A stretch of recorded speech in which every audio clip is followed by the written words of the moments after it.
Okay, so on this notes page, we're just going to write down all the key ideas from this lesson. So yes, we have the conjecture. Conjecture means this is the big idea of this lesson. I think a lot of you have been missing that idea, okay? You know you understand the lesson if you can explain the conjecture. But these are your notes. So you're going to write down the big ideas that you learned about 180-degree rotations. So I'm going to put 180-degree rotations. And for me, there are 3 key points that I want to remember. So the first thing is how to do it. X and Y coordinates become their opposite. Nothing switches this time. They just simply change their sign.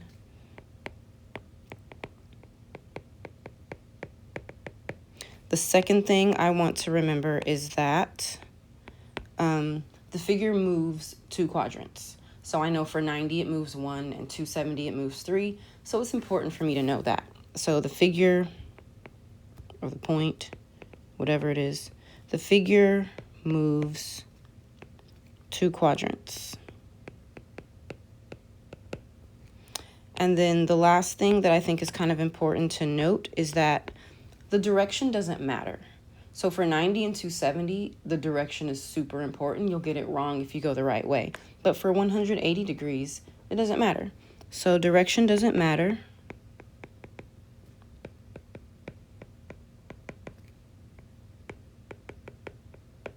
And then I'll just put, I can go clockwise or counterclockwise.